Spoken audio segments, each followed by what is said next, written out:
St Paul's Youth Forum is a youth and community project based in the north-east of Glasgow in one of the most deprived areas of the city. Over the last 25 years, our aim has been to alleviate the worst effects of poverty through its different project spheres.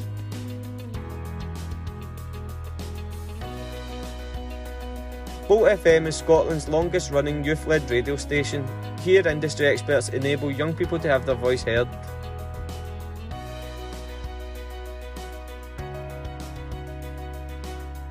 On Bikes has grown from one single shipping container to become a major community transport justice transformer, helping hundreds of people cycle, wheel and walk safely around the North East. Black Hills Growing is at the heart of our nation's dignified approaches to food insecurity. Helping people grow good food, cook good food and eat good food. Our pizza oven is a huge hit. Like many communities, our area has been blighted with gang violence and youth crime. We have lost too many young men to this aspect of poverty. In 2006, we made a stand. Through our youth work, by 2016 we had virtually eliminated youth crime, with a 97% reduction according to Police Scotland statistics. We've now turned our attention to the violence behind closed doors, and through a partnership with colleagues in Iceland, we are working towards being the first area to eliminate gender-based violence from our community. Join us as we continue to learn more about how we enable community change.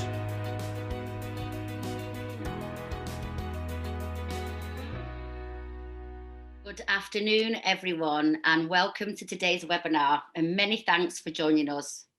By starting today's event with a clip that you've just seen, you'll now have an insight into the work we do at St Paul's Youth Forum, keeping our local community at the heart of all the spheres of our work. I am Vicky Ledgerwood. I work for St Paul's Youth Forum as the International Gender-Based Violence Prevention Coordinator, and I'm going to be your chair today. Today's event is one part of our current Erasmus Plus funded project, where we're all working together to bring our community together to raise awareness and eradicate all forms of violence against women and girls within our community. This project is also funded to work alongside and share learning with our colleagues in Reykjavik in Iceland. It's been evident during this project that conversations we have with colleagues and the young people that we're working with is a key to eradicating and preventing gender-based violence in our communities. So, as part of our work, we've developed a series of self-directed e-learning seminars to help you as youth workers engage in having conversations within your own communities. And we thought, what better way to launch your seminars than having a conversation with one of the world's key figures in the growing movement of men working to promote gender equality and prevent gender-based violence, Dr. Jackson Katz. I'm sure most of you have joined today's conversation to hear Jackson speak, so here's a reminder of why his work is so important to what we do across the world. Jackson Katz has long been a major figure and thought leader in the growing global movement of men working to promote gender equality and prevent gender-based violence. He's the co-founder of the multiracial, mixed-gender Men's in Violence Prevention Programme, which is one of the longest running and most widely influential gender violence prevention programmes in North America, a version of which is currently running in high schools across Scotland. He's the author of numerous articles and 2 books, including the classic bestseller, The Macho Paradox, Why Some Men Hurt Women and How All Men Can Help. He is the creator of the award-winning Tough Guys educational documentary series, as well as the Bystander Moment, transforming rape culture at its roots. His TED Talks, Violence Against Women is a Men's Issue, has nearly 5 million views. Jackson has lectured and trained in all 50 states in America, 8 Canadian provinces, and every continent except Antarctica, which is amazing. We also have Linda Thompson. Say hello, Linda. Hi, everybody. And we have Michael Hale as well. Hiya. You've probably seen their bios as part of the promotion for today's event, but that's just a quick hello from them. Also joining the panel, we have Neil Young. Neil is employed by the Church of Scotland and is our youth team leader here at St Paul's Youth Forum. Hi, Neil. Neil has worked for almost 20 years with the young people of Provanmail with a passion for social justice and ensuring there are local responses to local issues. These have ranged from tackling youth crime, as we've seen in the video, to providing a dignified approach to food insecurity. And for the past 3 years, Neil's been working alongside Benna, our Icelandic GBV prevention coordinator, and Michael to bring about societal change in its attitudes to gender-based violence, and continues to strive for people growing up in Black Hill to have the best start in life, despite being in the bottom 2% of SIMDs. Today's event is bringing you a global perspective by having panelists share their knowledge from 3 different time zones, which has been really good fun to try and organise, by the way. It would be nice to hear where you're all joining us from. So if you want, you can type in either in the Q&A box or in the chat box where it is you're joining us from today. And just thinking globally, some of you may already know that an estimated 736 million, that's 736 million women, almost 1 in 3, have been subjected to intimate partner violence, non-sexual partner violence, or both at least once in their life. Given this, we're aware that some of you here today will be impacted in some way by today's conversation. With this in mind, we've made sure that you received information on helplines along with your link to attend today. So we ask you that you look after yourselves during and after today's event. Like all events, real or virtual, it's good for us as organisers to gather your thoughts on how we've done and what you've gained from attending today. So we've made a short evaluation, which is going to pop up in your web browser when you leave today's webinar, and it will be really appreciated if you could just take 5 minutes to complete it for us. Speaking of organisers, I'd like to take this opportunity just now to give massive thanks and appreciation to Alistair Hunter and Eddie Nesbitt from YouthLink, which is our national youth work agency here in Scotland, and also Vicky Ridley from No Knives Better Lives, which is our national programme again in Scotland that aims to deter young people from carrying knives. Finally, we want you to be involved in the conversation today, so please use the question and answer box. We'll do our best to either answer within the chat or at the end of today's discussion. And if we don't manage to work through all your questions, we'll collate all of them, all the chat you've provided us with, and give answers and more information after today's event. Okay, so without further ado, let's start the conversation. Panelists, it's over to you. Thanks very much, Jackson. How are you? I'm doing great. Thank you, Michael. It's good to be with you across the around the globe. Thank you. Yeah, that's it. I'm really appreciating everyone putting into the chat that we're from far and wide in Scotland, the UK. But as mentioned, I'm dialing in from Melbourne in Australia, where it's currently 11:09 p.m. and I know that you're early in the morning. Really excited to have this as a conversation. I suppose just to kind of kick us off, it's really useful for us to kind of ground the conversation and the essentials around this work. So I suppose, Jackson, what we're curious to hear is your thoughts on what gender-based violence is, and then also why is it so important that youth workers have a clear and informed understanding of this issue? Sure. Can I also say before I begin, Michael, Vicky, thank you very much for your leadership and advocacy, and Linda, it's great to be in dialogue with you as well. And nice to meet you, Jackson. Thank you. And the from what I understand, in my exposure to what St. Paul's Youth Forum is doing, it's very impressive. Some of those statistics that I was just hearing, and the kind of work that you're all doing, I think it's just great, and I'm honored to be part of it today. So thank you for that. Before I jumped into the content, I just wanted to say that.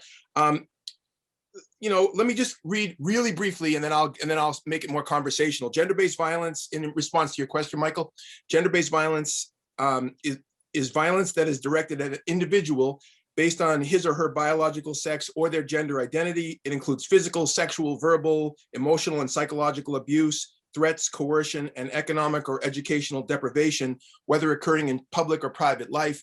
To get more specific, sexual harassment, sexual assault, domestic violence, stalking, coercive behaviors. It's a spectrum, it's a continuum.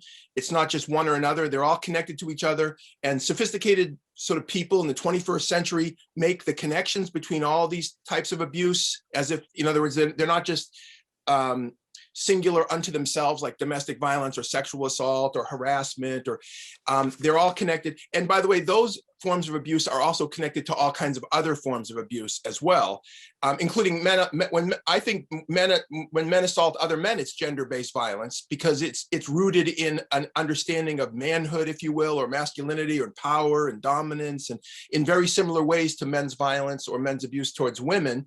So gender-based violence, even though when we normally talk about it in the field, we're talking about, generally speaking, sexual assault, sexual harassment, domestic violence, relationship abuse.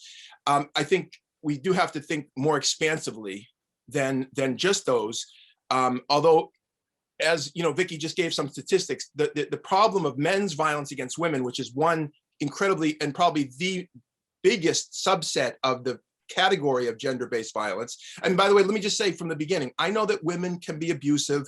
I know that women can be abusive towards other women, towards men. I know that people around the gender spectrum beyond men and women can be victims and perpetrators. That's all true. And nobody should be a victim, and all people should be held accountable for abusing abusing others. And all of our work needs to approach the subject, in an expansive way. In other words, nobody should be victimized and nobody should be allowed to be abusive. But let me just be clear. Men commit the vast majority of abuse, whether the victims or the targets are women or other men or themselves. Men commit the vast majority of the abuse. So I think one of the missing pieces in this conversation, I don't mean today's conversation, but I mean in the global conversation about sexual assault and domestic violence and other forms of gender-based violence, the missing piece has been thinking critically about men and masculinities and how our different societies are shaping the lives of boys and socializing boys and men into sort of normative definitions of manhood that lead so many of us and so many of them to behave in these ways. And that's part of what we need to be doing. I mean, part of what we need to be doing is talking about that. And I appreciate the opportunity to do that. So thank you for that short question and my long answer. Oh, Jackson, thanks for that. I think it really sets up why we're doing the work. And I think that for many people, it's important that we remind ourselves that it's a really important issue. It's a worldwide issue. It's not specific to Scotland. It's not specific to the communities that we're representing today. And I suppose just on the back of that, youth workers play a pivotal role in community work. And I'm really interested in the role that youth workers will then have in bringing gender-based violence to the communities as an issue. Wondering what your thoughts are on that.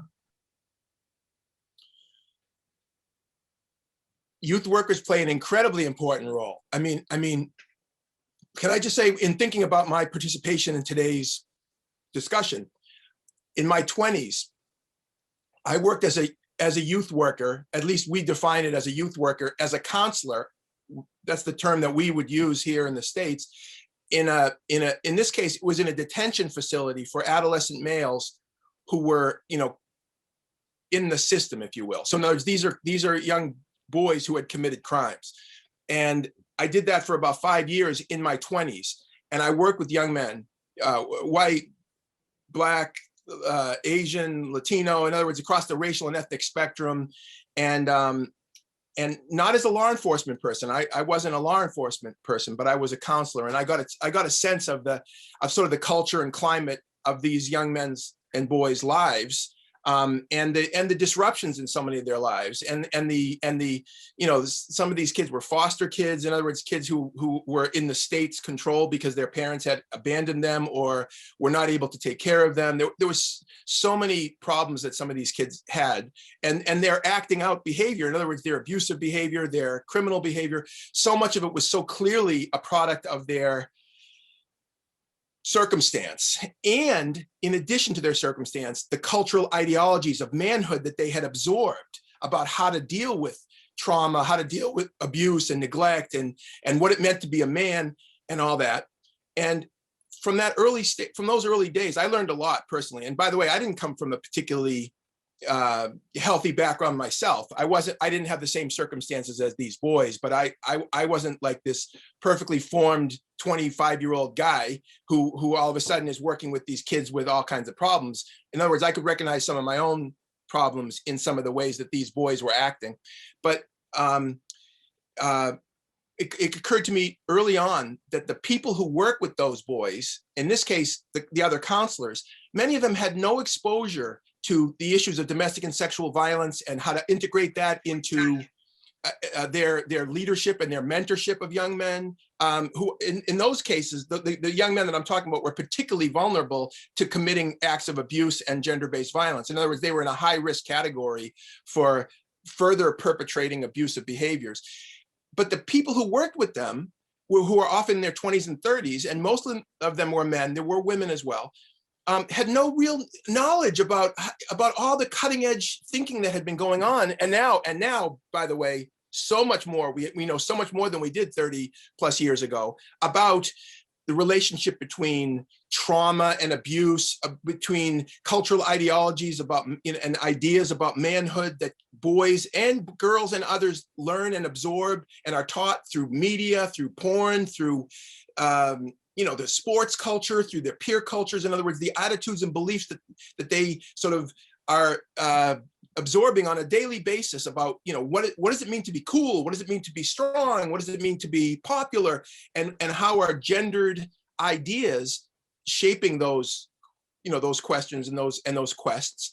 The staff who work with those people, they need exposure to that. And so I would say that youth workers who spend time with kids in after school programs, in even during the school day, teachers and coaches and others, and on weekends, anybody who plays a role in the life of young people, and that means both personally and professionally, is so important in the way they understand these issues and the way they understand their relationship to young people. One last thing that we know from, for example, from decades of research and on the ground work, this is across the world, that one of the key factors in whether say a young person, but I'll say a boy because it could be beyond a boy, but one of the key factors in a boy's life about whether he's going to end up going down a road of being healthy and being non-abusive, especially if he comes from difficult circumstances.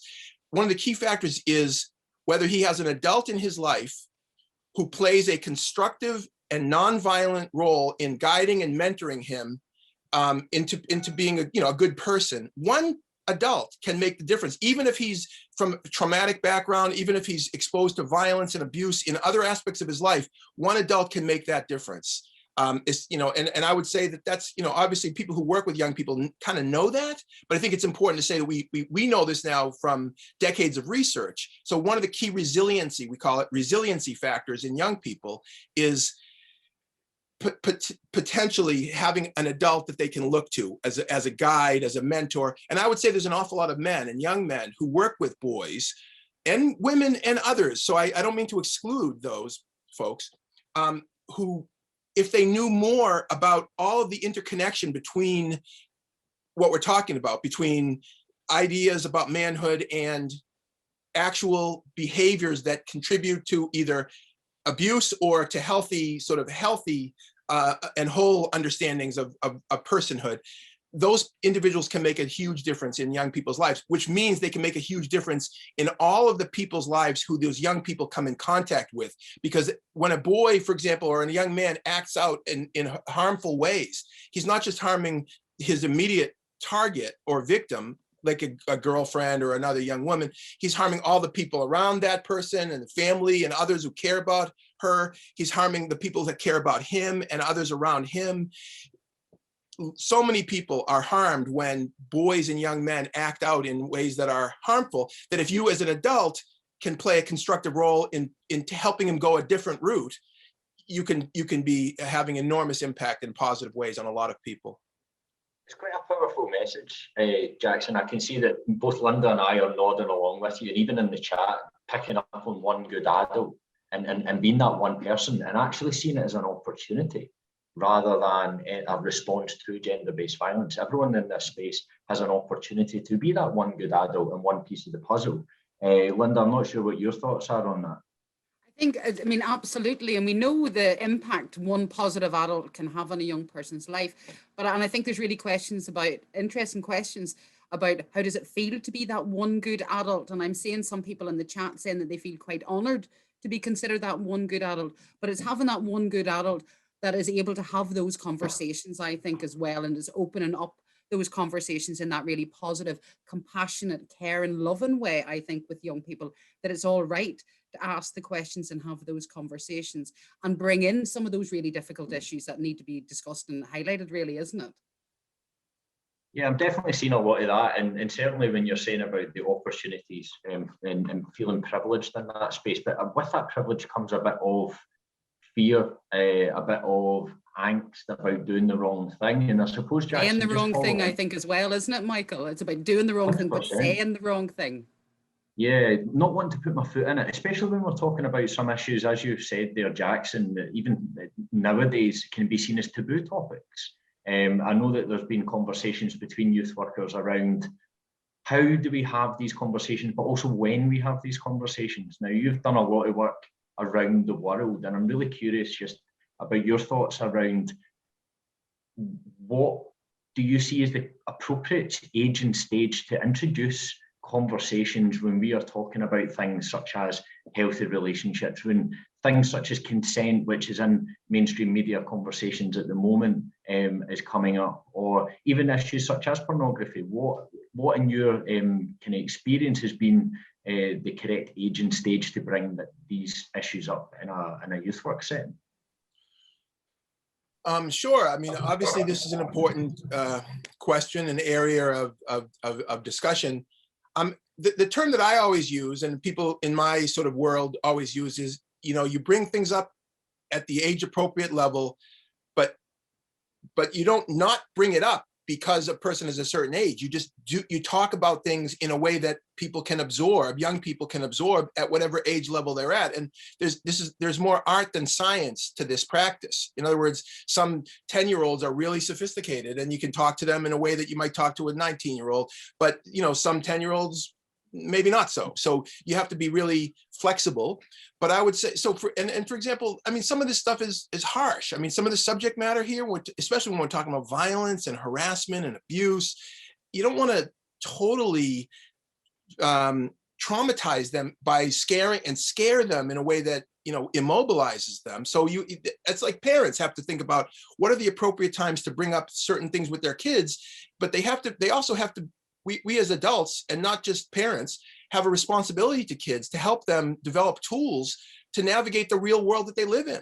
And so, for example, a lot of people will say, well, pornography is, really, we don't want to talk about pornography with a 10 or 11-year-old, but yet we know from research that the typical age of first exposure to pornography is 11. So if you're going to say, as a parent or as an adult, say a youth worker, I don't want to talk about pornography with my 11-year-olds because that's kind of too young and we don't want to freak them out. Meanwhile, they just pick up their phone and they're immersed in a porn culture that has no hesitation about influencing them. Then you're in a sense giving over the power to socialize those young people to the porn industry. And I mean, seriously. So now, does that mean that I'm saying that you have to say X, Y, or Z? Or so? No, I mean, I'm just saying that if we're gonna be realistic about the world in which these young people are living, and we're all living, but certainly they're living, they're already exposed to enormous amounts of brutality and sexualized violence, whether it's in the porn industry, the music videos and music they listen to, the TV and movies that they have accessible on their phone. That's the world that they live in. So I think being a responsible adult is helping them to see and navigate that space, that, the media space in this case, in addition to their peer culture and their larger personal experience. So I think it's having a balance between not wanting to freak them out by overstating how dangerous and violent the world is and how sex is, connected to violence. You don't want them to be totally, traumatized, but at the same time, you want to give them tools to be able to understand their experience and their exposure to media in ways that can be empowering to them. And the key here is like it is in so many things, is education. In other words, to the extent that youth workers can be educated themselves, that they can absorb the best thinking in the 21st century about the relationship between media narratives and media culture and real life, the ways in which porn, for example, helps to normalize certain kinds of sexuality, especially men's dominance over women, men's abuse towards women. To the extent that they can be themselves, the youth workers, know all of this, then they can figure out ways using their own creativity and skill to make comments, to bring up points, to use teachable moments, to, when you're sitting and watching TV with a kid, for example, or watching a movie, if you yourself have already been trained in media literacy and understanding some of the things that are happening on screen and part of media literacy, part of being thoughtful about media is who makes the media, who promotes who green lights projects. In other words, who's behind the camera, whose stories are being told, who are the writers, who are the producers, who are the directors. For example, what is the gender of the people who are making these movies? What is the racial and ethnic background? How does that shape the way that they tell stories or whose stories they tell? These are all things that you need to know if you want to be media literate. And if you know this, then if you're sitting and watching a TV show or a movie with young people, you can make points like, oh yeah, do you know that, you realize that that girl in that scene didn't say one word. She didn't say one word. She was just sitting there as like kind of eye candy. And the whole thing was taking place between boys and young men who were at the center of the discussion. And don't you see what's going on there is that it makes the point that the real actors in the world are boys and men, and girls are just there to look good. And if you know this, you can then make those kind of interventions, and you can help them see more thoughtfully.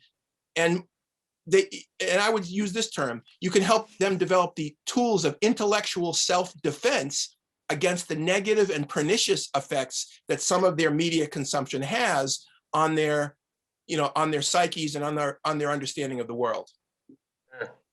Jackson, there's a few things in that, and thanks for sharing around the age appropriateness. And I've had the chat as we've been going, and I'd encourage people to just really get involved with where you're at, your experiences around working with young people on these issues.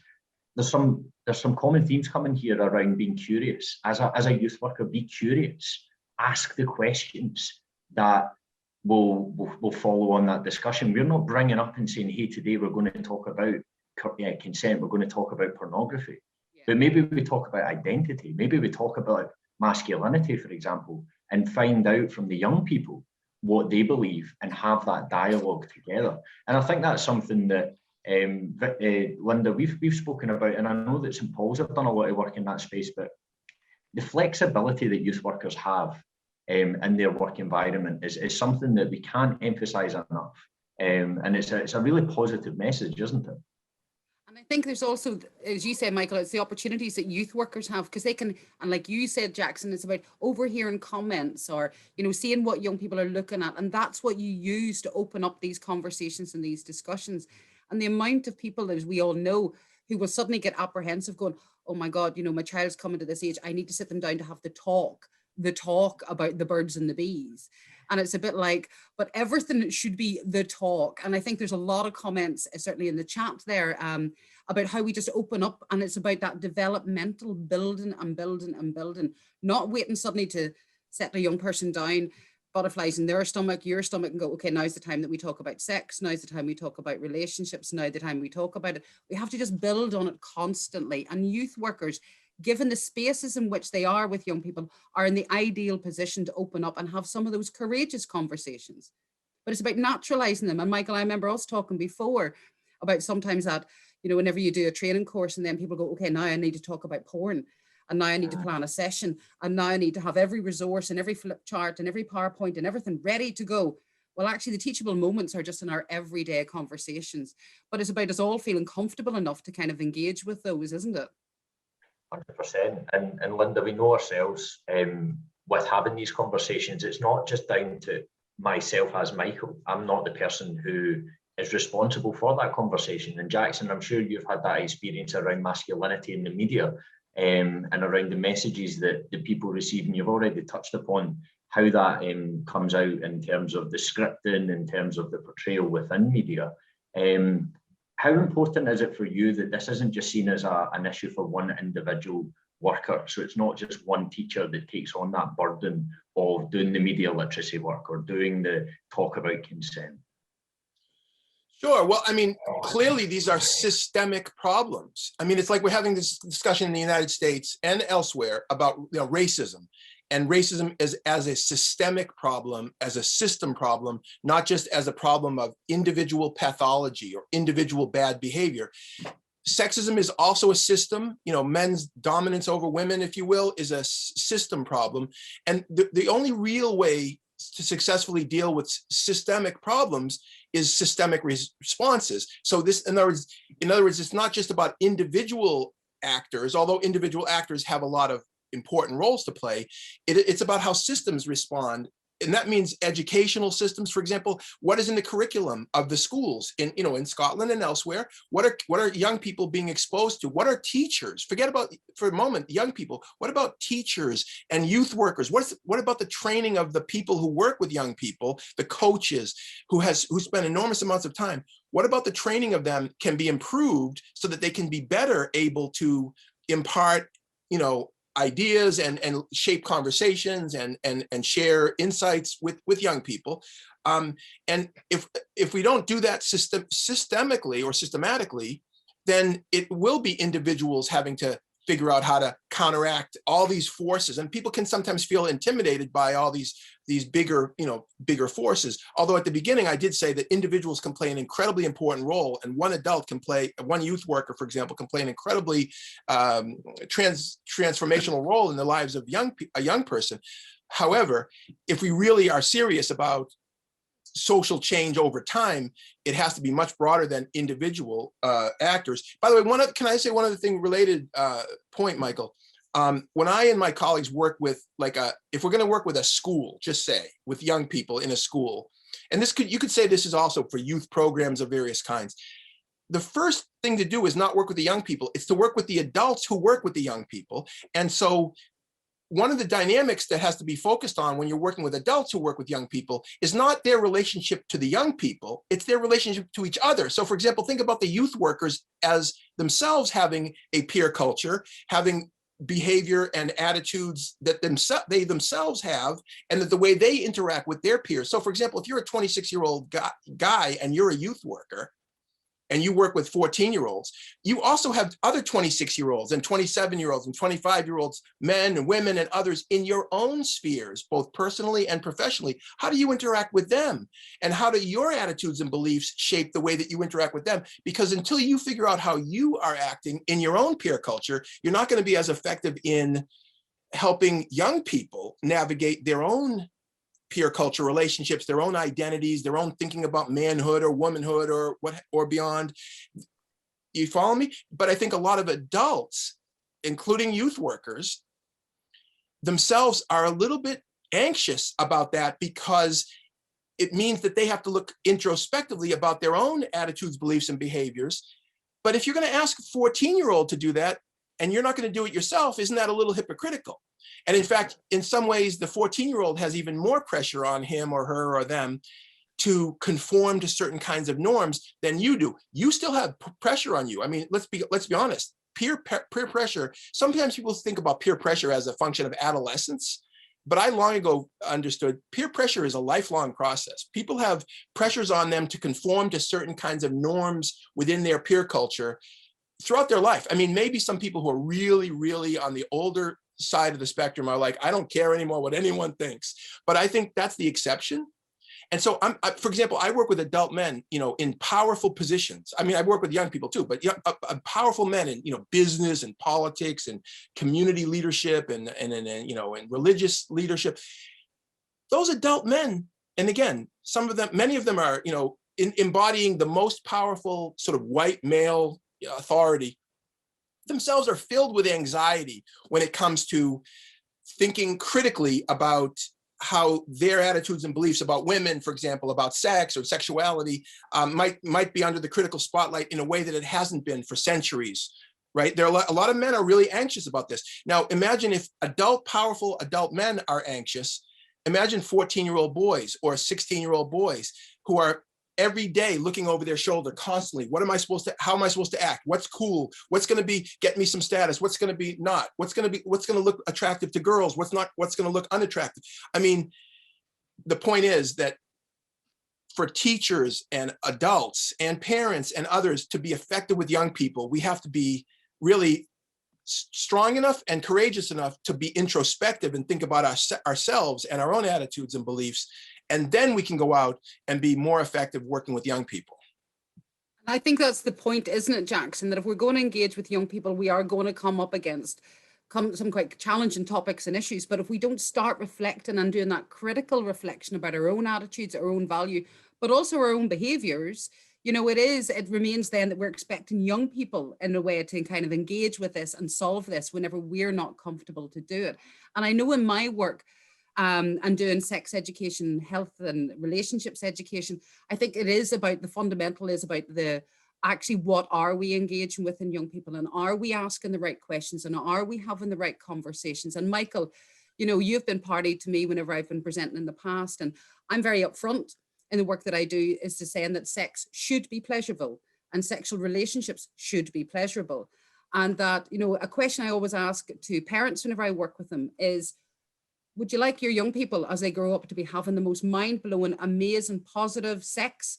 Or would you like them to be having really violent, coercive, unpleasurable sex? And the shock on parents' faces. And I understand that's a shocking question, but I think that's the fundamentals. Do we want our young people to be growing up having positive, healthy, you know, mutually respectful, pleasurable relationships, or we would like them to be full of violence and coercions? And I think those are some of the difficult questions that we have to start having. And I see in the sidebar, there's lots of, in the chats where you all are talking about the difficulty in schools in engaging with some of these issues. And the difficulty as well is that, you know, people are saying you're trying to have these conversations with young people about pleasure, you know, about responsibility, but actually they're happening in contexts and places which very often are like microcosms of misogyny and attitudes within our culture. You know, picking up what you said earlier, it's about that systemic change that we need, not just individual action. So I think, you know, it's about how can we create some of these really challenging conversations and actually engage in the fundamentals that we need to be looking at in order to address gender-based violence, and not, and sometimes I think, myself included in the past, but I think sometimes we like to choose the easier topics to address, and we just hope that somebody else will pick up on the difficult ones that need to be covered, that lie underneath it all. So how do we open up some of these really difficult conversations in all settings, not just youth work, but I think across the board as parents, as community workers, you know, St. Paul's, this work is based in communities and they've done amazing work in communities. So how do we take these conversations, not just expecting teachers and youth work, but all of us to have a responsibility for them? Well said. Can I ask Linda a question? Yeah, go for it. Linda, I'm curious, in your work, how has your interaction with your male colleagues and in other words, some of the dynamics that we're talking about, teaching young people to treat each other with respect and dignity, and in your experience as an educator, as a sex educator, and healthy relationships and all kinds of other things that you do, how has your interactions been with men who do that work, and have there been enough men in your opinion who are willing to be introspective and to be strong leaders as a result? Or is that a heavy lift for even for some adult men that you've worked with? I would say it's a heavy lift for some adult men. Now you do have men, obviously, you've got the likes of Michael.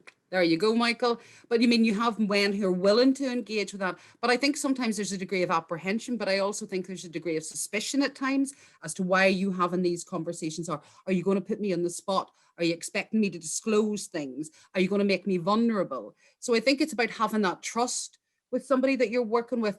But just to pick up on the point earlier, Jackson, that we mentioned before we started, very often this is a female dominated kind of workforce, very, you know, engaging with these issues. So I think for a lot of men it is challenging. And I'll be really honest, I haven't worked with that many men in that kind of role, in that kind of context. Very often it is women. But I think whenever you're able to build a really positive trust and open relationship with a co-worker, you know, with Michael, I feel I could pretty much say a great deal of things, and feel comfortable and enough, trusting enough that we can challenge each other as well about some of what goes on. But very often there's not men leading on those kind of discussions. Or if they are, and I will be upfront, I find men who'll say, yeah, you know, I'm okay to have a conversation with a young person about porn, but, you know, porn's quite normal. You know, that's what kind of young people do. So is that the framing that you have? So I think sometimes it's not just about opening up and having the conversations, but it's having the right kind of conversations. But I think we need more men involved. And I think it was Neil put in the chat about, you know, it's not about that, getting over that fear about having the wrong conversation or saying that we're making a mistake in your conversation. It's about building that kind of trust, I think, with your worker, but also with organizations and the young people that you're working with. You got to feel supported on this issue to open up and feel safe enough to have the kind of more challenging conversations. I'd love to jump in here in terms of sharing. It takes a lot of vulnerability to have that conversation, and actually a lot of trust between Linda and herself.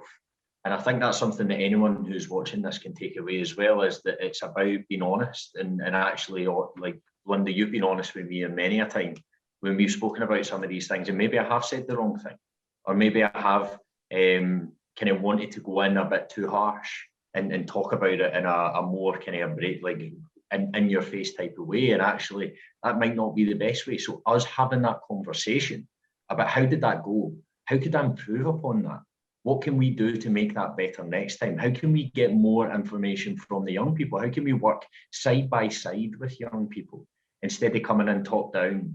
And Jackson, I'm curious to hear your thoughts on that as well, about it takes a certain vulnerability for that. Sure. No, again, well said, Michael. I mean, I would say one thing I think it's important for people to know is you don't have to be an expert on the subject matter to be an effective educator or mentor or teacher or leader. I mean, especially for men, I think a lot of men feel like there's a really high bar, like you can't really talk about subjects like this unless you really, have taken courses in university, if you, read all these books and done all this training. And if that's the bar, I think a lot of men will just then retreat and say, no, I'm not really qualified. I think it's important, but I can't really do it myself. And I don't think that's a fair bar. I don't think that that's what we're asking people to be as experts. I think we need to be in a position where, like you use the word vulnerability, but I would say we need to be able to say, you know what, I don't know all the answers. Like, for example, if a young person asks a question and you don't know what to say, then say, you know what, that's a really good question. I'm not exactly sure how to answer you, and I'm going to get back to you on that. And then you can, as an adult, I'm talking about as a youth worker, you can talk to colleagues, talk to Linda, pick up a book, go online and get the answer. And then next time you see the kid, the next day or 2 weeks later, say something, you don't have to pretend that you're this expert filled with knowledge. You're on a journey as well. In other words, you as a youth worker. I'll give you an anecdote from my own experience that's sort of related to this. I do a lot of trainings, and I have been doing this for a long time. And one of the people, one of the groups that I've been working with for 30 years is athletic, officials and coaches. And I was doing a training for an elite university in the East Coast of the United States athletic department. We have big university athletics is a big deal here in the States. And there was a young guy, he was a coach, a soccer, you call it football coach. And he at the university level, but he also taught young, he coached young 14-year-olds in a youth, football league. And he recounted an experience that he had recently, where a young guy on his team had used the word rape in a really inappropriate way, right? So he had talked about, raping this team or something totally inappropriate. And the coach was saying to me, I was so frozen by what he had said. I couldn't believe that he just said that. And I didn't say anything because I was so taken aback, and I was, I couldn't figure out what to say. So I didn't say anything. And he thought that he had missed an opportunity, and he felt bad. The coach was saying he felt badly about this. And I said to him, okay, are you still the coach? And he said, yes. And I said, well, what about going back to the team and saying to them, a couple of weeks ago, one of you guys used the word rape in a way that I thought was completely inappropriate, and I didn't really know what to say. And I was taken aback, and now I've thought about it, and I want to say, I think it's and then go on to say, I think it's inappropriate. We shouldn't use terms like that. That's trivializing incredible abuse. And we have to go in the opposite direction. We have to be more sensitive and thoughtful about how we use language. But the point is, he thought he had missed the opportunity just because he hadn't said it right at the moment that the kid made that comment. That to me was easily correctable by just making the point that I made, right? And it's related to this point that we're all on this sort of journey, and you don't have to be perfect, and you don't have to know every answer. And by the way, this vulnerability question, I would never present myself as being this fully evolved man who's got it all figured out. That's absurd. And people who know me personally would think it's absurd if I was to say that I was such a person. I don't think that that's the goal or the standard. I mean, I think we're all working towards being better people, but it's the same with white people and racism. For a white person to say, I have no racist bones in my body whatsoever, there's no racism in me, it means that that white person hasn't done the most minimal anti-racist training or understanding or introspection, because it's impossible to say as a white person that you have no racism in your bones, because it's so deeply encoded into our psyches from the earliest ages. It doesn't mean you're a bad person. It just means that that's how racism works. It's same with sexism. So boys and men who have their own sexist attitudes and beliefs, because by the way, a lot of adult men will say, who am I to tell others to act in a certain way or to behave in a certain way around gender-related subject matter like sexism or misogyny? Who am I to say that? Because I myself have some of these beliefs that I know are problematic, that I know that that I would be held accountable for if people knew about. And so a lot of guys will say, well, therefore, I'm not authorized to speak to anybody else and teach them if I myself have stuff that I'm still working on. And again, I would say this again, if you're waiting for a man to be perfect and perfectly non-sexist before he's authorized to speak out about sexism, we're going to be waiting forever. No one's going to say anything, because no man can say, I don't have any sexism in me. So it's the honesty and the strength, if you will, to be able to say, you know what, I get some stuff too. I'm working on it too. But that doesn't mean I'm going to be silent, because I know what's wrong and I know I'm going to speak up. And you don't have to say it self-righteously. By the way, young people can see right through self-righteousness. You don't say it self-righteously. You say, we're all trying to struggle with this. And I'm helping you, for example, maybe do better than I did when I was your age. Because you know what? When I was your age, I didn't have these conversations. I also didn't have an iPhone to get to access the whole world at my fingertips. But I also would have benefited from adults, especially in this case, adult men, giving me some guidance about how to navigate some of this space. And you know what? You guys have that opportunity, because guys in my generation have been exposed in a way that we can be maybe better teachers and mentors than maybe we got mentored ourselves. Linda, I know you want to say something. Yeah, it's just there's loads. I'm sitting here waiting to come in. I think there's loads to pick up on. But I think there's something I think is really important, Jackson, is about that notion of honesty.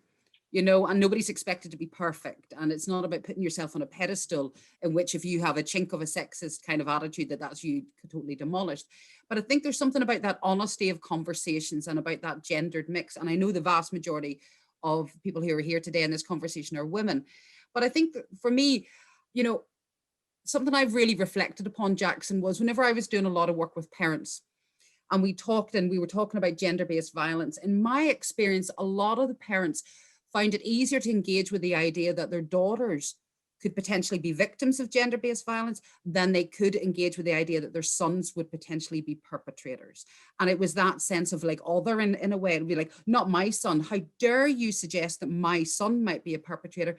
But for some, as hard as it was in a way, there was almost a greater degree of acceptance and inevitability that girls would be victims. Now, I know that reflects the statistics. I think some of the shocking statistics that comes out about the high levels of harassment that girls and violence that girls and women experience. But I think there's something in that about how can we have that honesty and create that dialogue to really confront. And I say to parents, would you like your son to be an abuser? No, I wouldn't. Have you talked to him about it? No, I haven't. Who do you think is talking to him about it? I think teachers are, I think youth workers are. So it's always this, I think somebody else is, because I think these are really difficult concepts to get our heads around.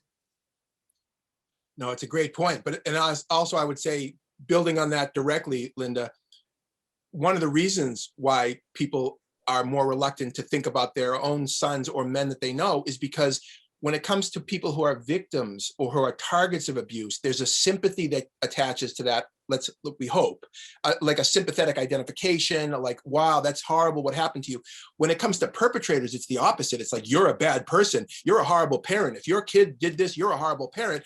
Or if you're a young man who's committed these acts, there's a lot of sympathy for you. It's more like condemnation and criticism. So people don't want to go near there. I mean, one of the reasons why victim blaming is so pervasive in the realm of sexual violence. Think about it like this. A group of young people, and I don't mean just 14 or 15-year-olds. I mean like in their 20s even, when there's an incident of sexual violence where a man has been alleged to have sexually assaulted a woman in a group where people know each other. And by the way, most sexual assault happens between people who know each other. The perpetrator knows the victim knows the perpetrator. there are stranger sexual rapes and sexual assault, but most of it is between people who know each other. What that means is that there's an awful lot of people who know both parties. They know the victim or the alleged victim or survivor, and they also know the alleged perpetrator, right? And what often happens in those situations is that the alleged victim, there's a lot of victim blaming often, blaming her. Why did you bring this up? It must have been a misunderstanding or a bad sexual experience. Why are you going to try to ruin his life, and et cetera, which is a form of victim blaming. In other words, shutting her down. Part of the reason for that, I mean, think about it like this, is that if you know somebody who has been alleged to have been victimized sexually, of course, there are going to be some, oh, I'm really sorry that this happened to you. But if you're somebody who's a friend of a perpetrator or an alleged perpetrator, then you have to think about yourself as, wait a second, this guy's my friend and he was alleged to have committed a rape. What does that say about me? What does that say about him? And what does it say about me? Because we're friends, we're mates, we hang out together, we're on the same team, we're in the same group. If he's guilty of this, then in a sense, aren't I, in a sense, guilty on some level because I'm his friend and I'm his mate? It's much easier to blame her and say, oh, she's just exaggerating, she's got some agenda, than it is to say, my friend is a rapist. And what does that say about me? So I think victim blaming is related to all this because it's the low-hanging fruit. It's the easiest thing. But let me just say, if we're successful in the work that we do, as whether it's youth workers, teachers, community activists, we're preventing stuff from happening. Okay, once it's happened, there's another whole set of issues.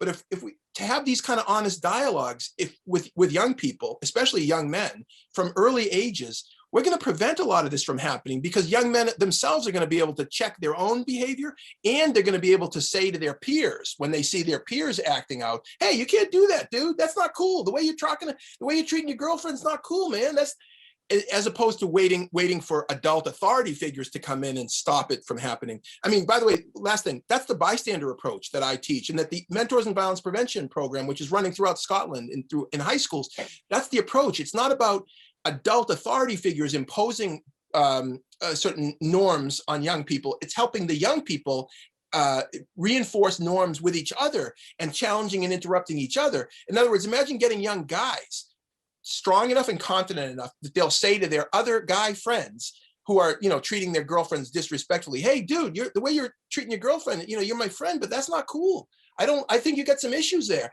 That would be so powerful. Imagine that if it became normative for young men to say that to each other.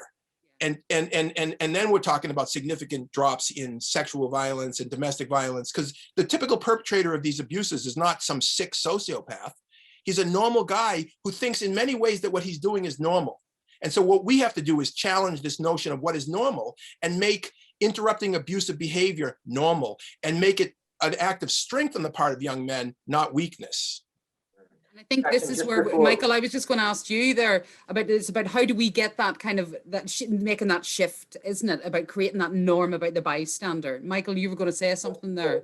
I was just going to touch upon what you said there, Jackson, about the we and the collective we. And what I love about yourself bringing Mentors in Violence Prevention to Scotland, and then everyone else in the chat who's sharing around curriculum materials and different pieces of work that are going on.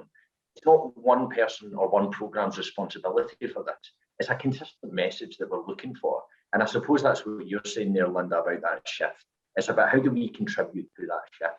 And what I'm loving to hear from yourself, Jackson, is that is the case. It's not about the one program that's going to fix everything. It's not about the one individual who will go into the community. It's not about St. Paul's being solely responsible in their local area to reduce this. But what can I as an individual do to contribute towards that? And I know that, Vicky, you're going to probably jump in and cut us off at the moment, but we could keep going for ages around this, because it's just the energy in this conversation itself shows that there is a momentum in this space, in this conversation. And I think that picks up in the sidebar, and Vicky, you'll probably be keeping an eye on the chat as well. I think there is that momentum and there is that energy, and I think there has to be that recognition that things have to change, because if we don't start doing this, I think we have to look at, what's been the impact of Me Too, what's been the impact of Time's Up, all of these big campaigns, the Sarah Everard case recently in the United Kingdom. I think it is about because something hasn't worked up until now. because if it had, we wouldn't have the high levels of violence. But I think also we have to reflect that, you know, as we move forward, how do we do it? And can we chip in and be part of this huge jigsaw puzzle that we all have an active role to play in this? And we got to do it. You know what I mean? 2021, I think the call to action is we have to start affecting that bigger change, don't we?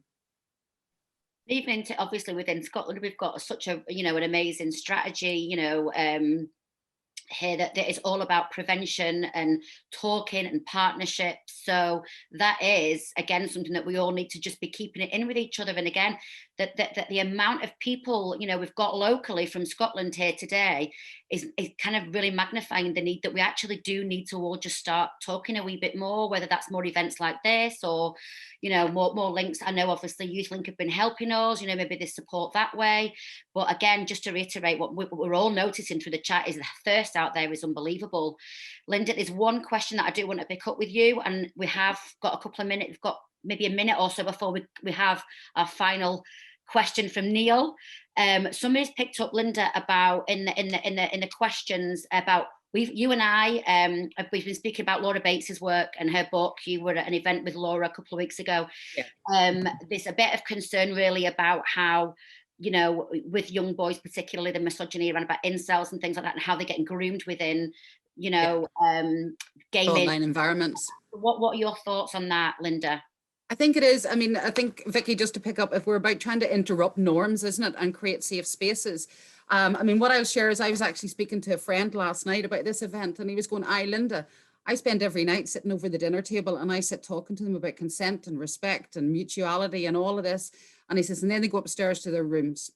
And he says, and everything that I've done, he says, is kind of blown apart because of what they're exposed to. And it's this online environments that can be really toxic. And Michael, I don't know if you've read Laura Bates. I'm sure many of the people who are here today will potentially have read and seen Laura. It's about how do we, in a way, young men are moving in the online environments where they are being groomed into like male radicalization and really quite toxic ideas within some of these groups that set up online, and this desistance and resistance of young men to actually engage with conversations because they're being fed a very powerful alternative message. And I think, Vicky, you and I spoke about the challenges then to try and even get young men in the room. And, you know, Laura Bates gave an example where she was going in to speak in a mixed environment with young men and young women. And the young men had kind of mobilized together about how they were going to interrupt that session and disrupt it entirely. But actually the young women done a counter mobilization, and they arranged the seating arrangements that it had to be a young man, a young woman, a young man, a young man, a young woman. So they were spaced out as opposed to a group of young men all sitting together and being very dominant.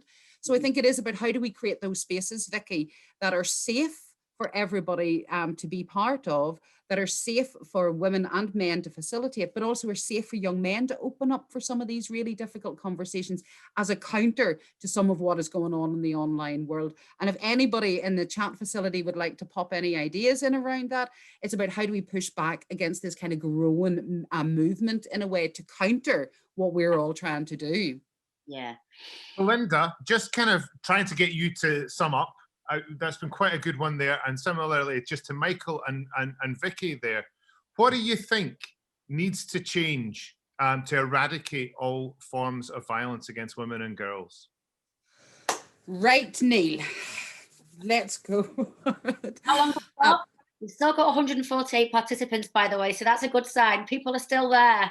Well done, anybody that's still here with us. I think, Neil, to go back, if we're talking about eradicating it, I think we have to look at both the individual to community, right up, the whole way up to societal change. And we have to look at a comprehensive, because we're talking about systemic cultural change.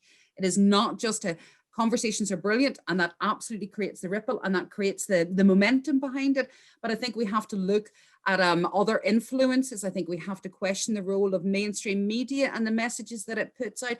I think we have to look at where attitudes and values are formed. We have to look at the role of pornography. And I think we have to start redrawing some boundaries while at the same time creating some of these spaces. But I think unless we actually start looking at how we affect cultural change, broad-based cultural change, and challenge inequality and challenge discrimination and challenge concepts of power, I think we're not going to address this issue. But it has to start somewhere. And Jackson said earlier about not feeling overwhelmed by it all. It has to start somewhere. And I think what you've been doing up in St. Paul's and in the area just up the road from myself, as you know, Neil, we're kind of cheek and jowl in Glasgow. But I think that's where we have to start affecting community change, and about sports leaders, community leaders, youth workers, parents, health visitors, everybody having a common sense of a goal that actually we have to move forward towards preventing it.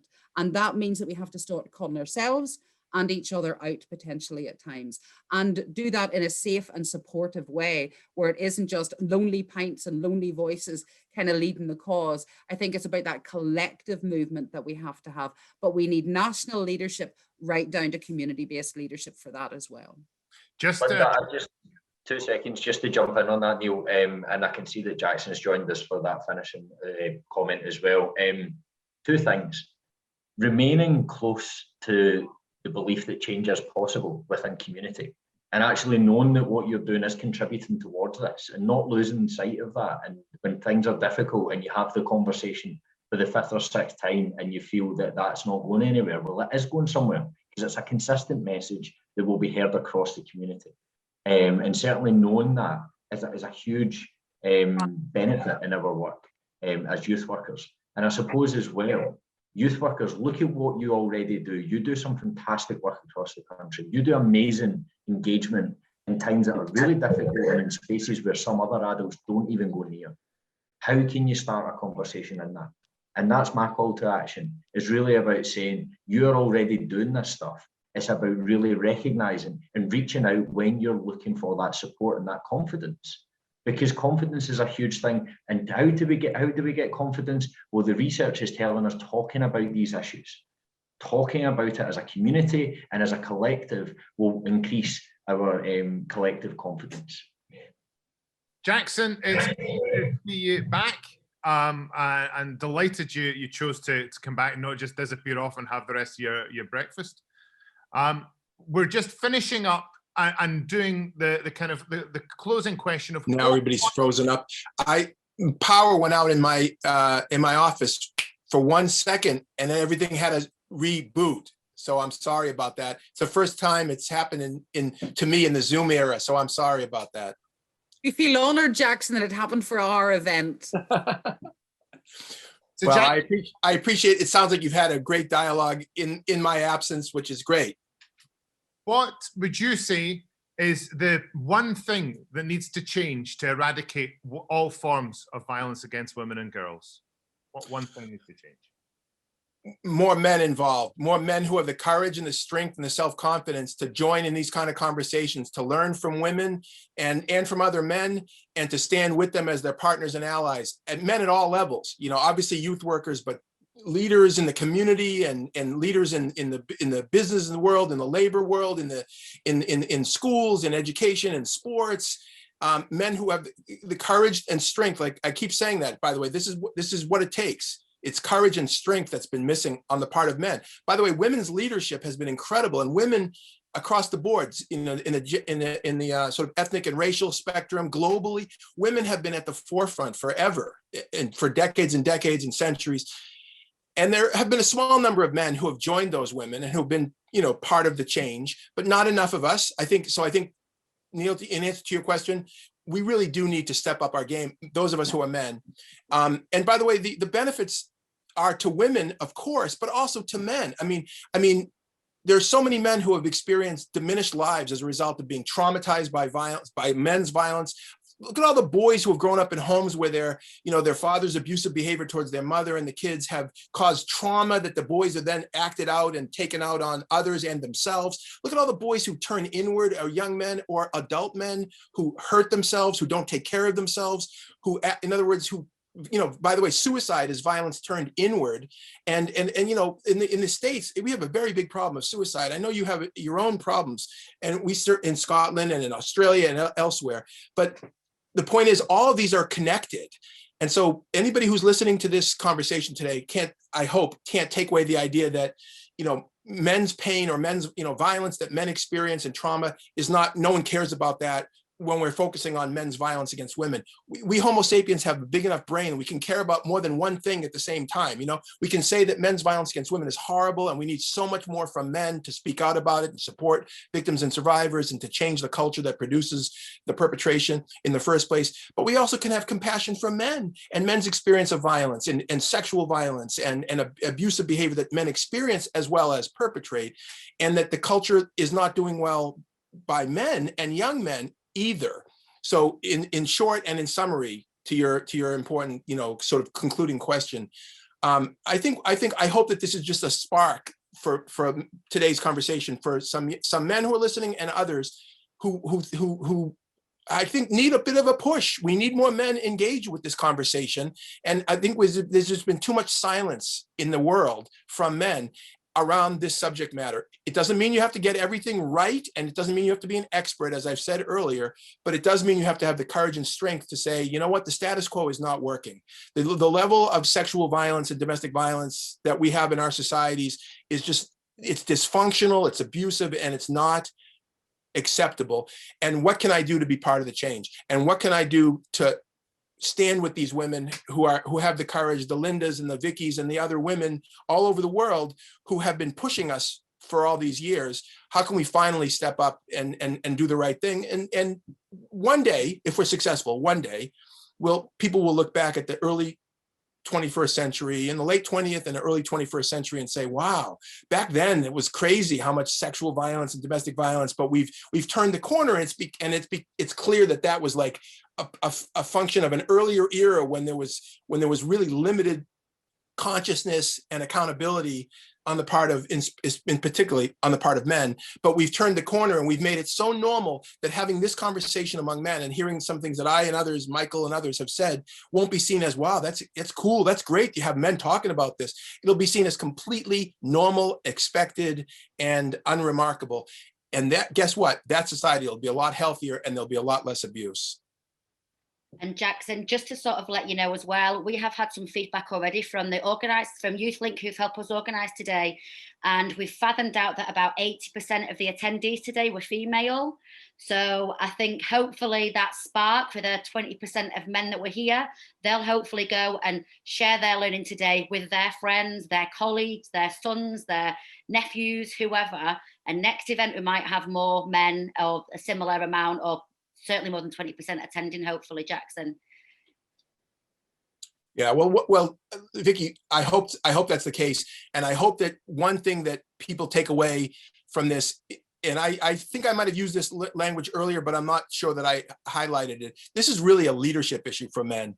This is about men taking a position of leadership, and men who are in positions of formal leadership needing to address these issues, not because they're nice guys helping out the women. That's been the status quo up till now, is that guys who are in positions of influence, whether it's in the educational space or in the youth worker space or whatever, they see themselves, oh, I'm a nice guy, I'm going to help out the Vickies and the Lindas because it's important to get guys involved with this. I'm saying that's a failed model, okay?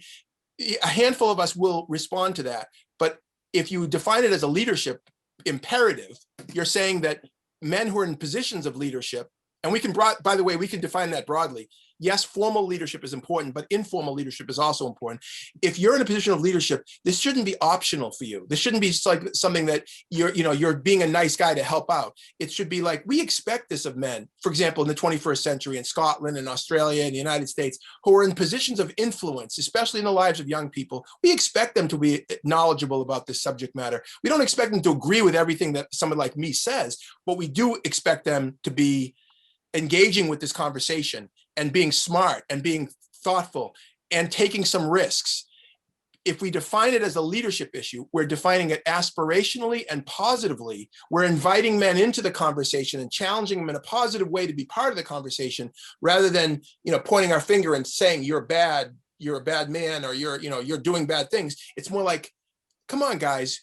Don't we have a little more strength and confidence to join with these women? They're obviously telling the truth. They're obviously pointing a spotlight, shining a spotlight on some behaviors and some norms that need changing. Instead of reacting defensively and hostilely to these women, what about just saying, you know what, they got a point, and I'm going to do what I can, and I'm going to play my part. And by framing it as a positive leadership aspiration, I think a lot of men can hear it in a positive way and do whatever they have to do to become part of the change that has to happen. Thank you for indulging me on that little speech at the end after the lights went back on in my world here in the States. That Zoom version of a mic drop that happened. There was panic, Jackson. There was panic, but I don't know if everybody figured just how much we were panicking. But again, thank you to YouthLink for sorting that out. We just thought you ditched us, to be honest. We just thought so it's good to see No. I don't know. Listen, I have my chairing skills have not done very well today because it's 11 minutes past. But to be honest, I was not expecting this to finish on time because I know how passionate we all are about this. So has anybody got any final remarks before we close today? The chat's been amazing. There's questions that haven't got answered. So as I said at the beginning, we will try our best to rustle something up together that will incorporate some of our thoughts on some of the questions that have been asked. We'll make sure that happens. Any final thoughts, panelists? I would just like to say that I want to actually hear from the people that have sat back, had their cuppa and listened to this conversation. How is this information sat with you? How do we move forward as a community on this? And there's been a lot of conversation going on, but this is just the start of this conversation. So let's open it both ways. So I'm really keen to open that up. So just an open invitation for a chat. And people can put that in evaluations as well if they've got any thoughts. And I think for me, a bit like that, Michael and Vicky, I think it's about, now's the time really, now is the time. And that nobody is on their own to create these conversations. Vicky, you have produced those wonderful seminars and resources through St. Paul's as part of that kind of multiplier effect. You've put amazing resources and films. There's lots of resources out there for people if they want to go down that route. But actually, it's about finding your people, seeking your support, and just starting the conversations. Don't sit back and wait. Just let's start having these really courageous conversations, and that's through which those ripples will start to affect change. Does that sum everything up for everybody? Is that our mic drop moment, panelists? Do you think?